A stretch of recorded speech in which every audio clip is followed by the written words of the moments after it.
Ciao, benvenuto.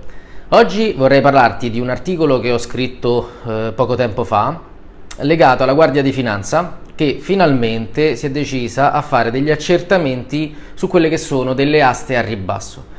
Ormai nella sanità questa cosa è all'ordine del giorno, spesso e volentieri noi partecipiamo a gare e il criterio di aggiudicazione, e la prima cosa che ormai vado a vedere, è il prezzo più basso. Quindi viene aggiudicata l'offerta che rispetto a tutte le altre, possono essere 2, 3, 5, 10, 100, è quella più bassa. Ovviamente ci sono tantissimi accorgimenti da fare, tantissime considerazioni da poter fare. Nell'articolo ho evidenziato e ho messo e ho postato proprio un estratto, un estrapolato di quello che era la Guardia di Finanza, che si può trovare semplicemente online, perché in questo caso specifico è saltato molto all'occhio, in quanto la gara è stata vinta da un'azienda che ha fatto un ribasso dalla base d'asta dell'81%. Capite da soli che stiamo parlando di un taglio incredibile. Quindi sicuramente il taglio si ripercuote su quelli che sono i costi della sicurezza, il taglio si ripercuote su quelli che sono i costi della manodopera, su quelli che sono i costi del materiale e via dicendo. È assurdo che venga aggiudicata proprio una gara del genere. Ovviamente poi si vede che in questo contesto nell'ambito sanitario qualche azienda si è fatta rodere, come si dice, e ha avviato una denuncia. Da lì sono partiti e sono scattati gli accertamenti e la Guardia di Finanza quindi sta provvedendo, ha provveduto. Adesso io non sto seguendo, era solo per capire un attimino quello che accade, per farvi vedere che cosa accade all'interno della sanità e di queste gare pubbliche. Stanno ovviamente verificando la correttezza, diciamo, di quella che è l'offerta. Intendiamoci, e ripeto e ribadisco, l'81% è veramente un qualcosa che salta all'occhio e uno dice oddio, l'81% è tantissimo. Sì, è vero, il taglio dell'81% è tantissimo, ma perché il 50% non è poco? Il 25%, cioè quando parliamo di sanità, tagli così grossi del 25, 30, 50% sono dei tagli incredibili. L'81% è follia, siamo d'accordo, ma anche il 25% è tanto. Io dico una cosa, l'esempio che faccio sempre è questo, diciamo che dove mi soffermo è su questi punti, cioè sono due le considerazioni da fare quando ci sono le gare.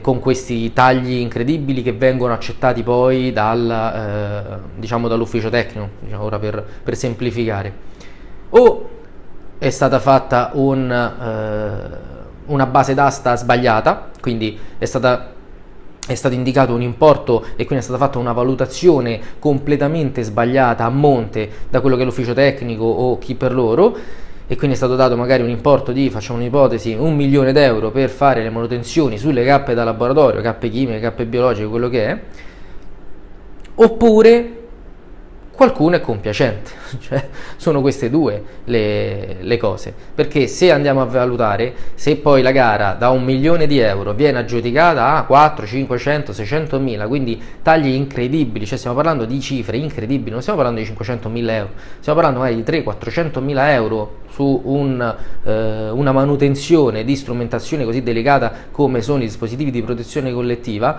Qualcosa c'è. Quindi se poi la stazione appaltante accetta una gara, un'asta a ribasso che viene vinta con uno sconto del 30, 50, 40, 25%, quindi con tagli incredibili di 2, 3, 400 mila euro, una considerazione è da fare: avete fatto bene i conti all'inizio, a monte, oppure erano troppo sopravvalutati, no? Questa è la considerazione che uno potrebbe dire, cioè allora il 1 milione d'euro era troppo, bisognava partire da 700, 800 mila, visto che c'erano questi tagli. Vi posso assicurare che non è così, cioè gare che sono in generale che vengono fatte, devo dire che i prezzi sono fatti bene, devo dire che dietro sembra come esserci dei professionisti, cioè ci sono delle persone che comunque sia sanno valutare abbastanza bene quello che è l'importo. Vi dico questo perché su gare di questa cifra, di questa entità al quale io stesso ho partecipato, l'importo poteva andare bene. Non era sbagliato. Quello che era sbagliato è il fatto che quello era l'importo base d'asta, perché indicativamente, facendo i conti, si riusciva a scendere dell'1%. Sì, avete capito bene, l'1%. Quindi una gara da 1 milione di euro, con le richieste che sono state fatte, espletando il servizio in modo adeguato e corretto, visto che si parla di dispositivi di protezione collettiva e quindi stiamo parlando di cappe chimiche o cappe Bizard che devono essere verificate e manutenute in un certo modo per prevenire quelli che sono rischi in laboratorio, rischi biologici, rischi chimici degli operatori e di tutta la filiera, di tutto quello che c'è intorno.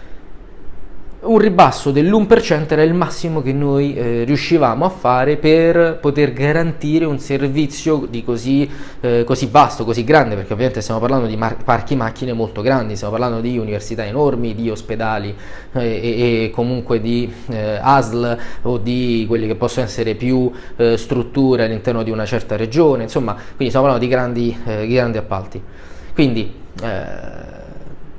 stupirsi dell'81% che dicevo prima, va bene, questo è un qualcosa che ci sta, ma stupiamoci anche quando si parlano di ribassi oltre già il 10-15%, c'è qualcosa già che non va, stiamo parlando di tagli molto grandi e qualcuno ne pagherà le conseguenze.